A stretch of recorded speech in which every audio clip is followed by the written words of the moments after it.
here I am with Rabbi Daniel Rowe from Asia Torah World Center in Jerusalem, right across from the Western Wall Plaza.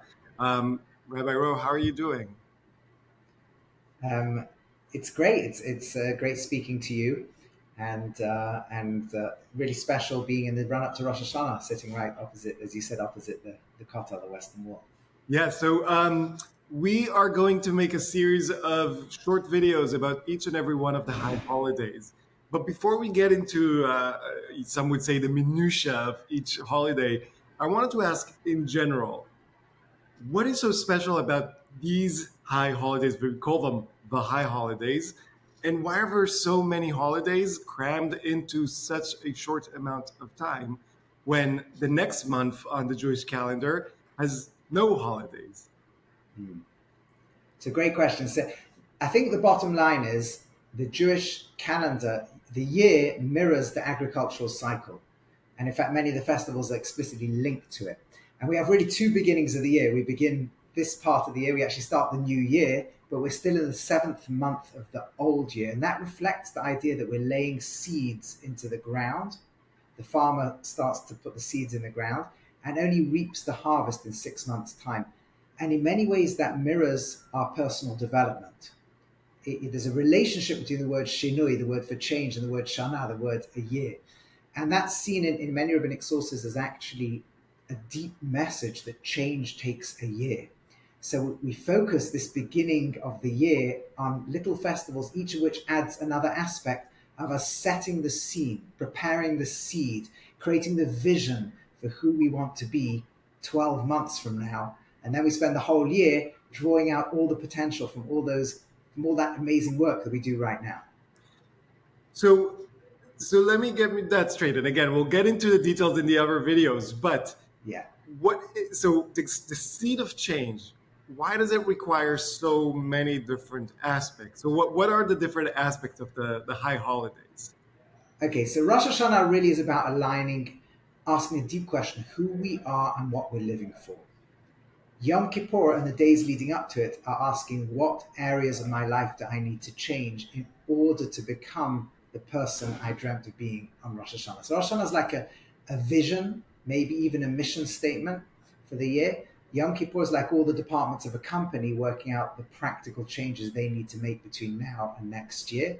And then Sukkot is like the beginning of the journey, celebrating the start of that journey as we begin the pathway to change.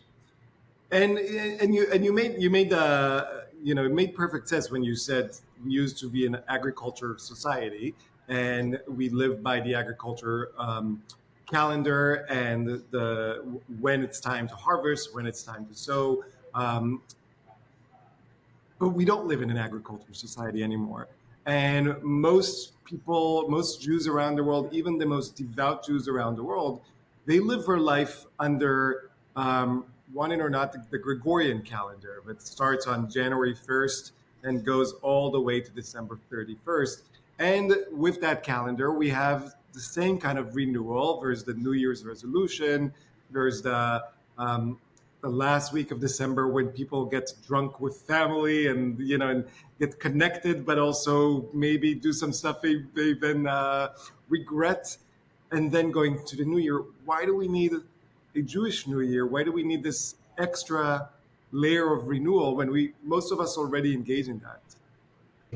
Okay, so what each culture tries to achieve in their new year may have some similarities and some differences. We feel it's like the world stands in judgment on Rosh Hashanah, and we're there to connect to God as he visualizes the new year.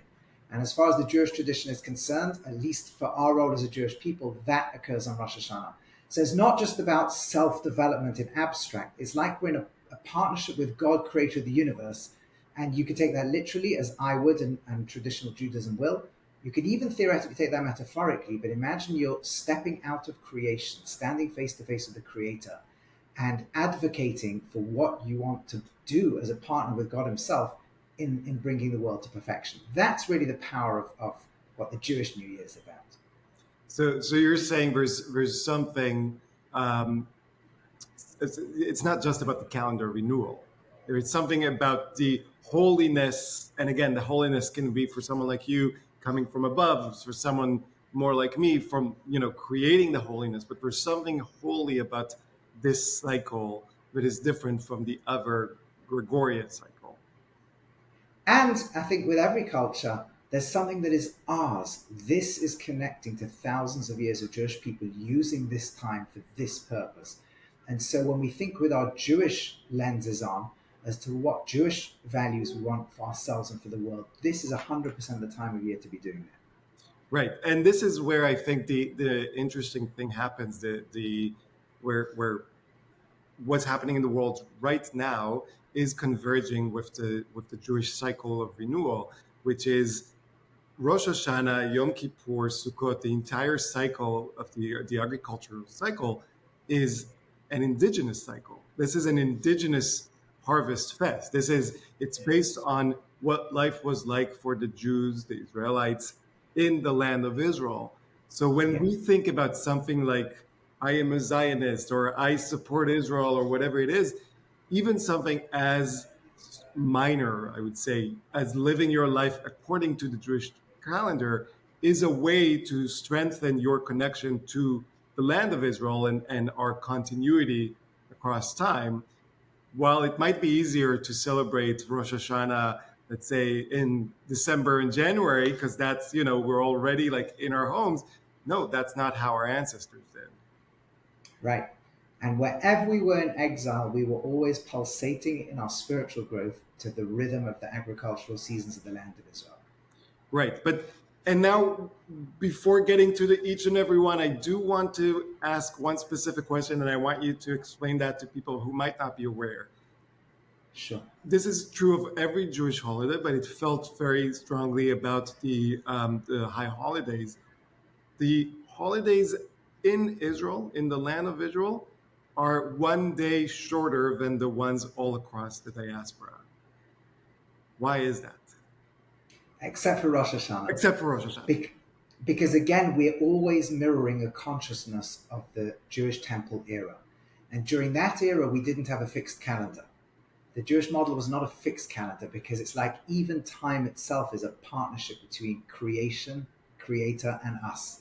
So there'd be a new moon, and the lunar cycle is such that you can precisely predict when the moon emerges, but in the Jewish tradition and Jewish law, witnesses had to see it.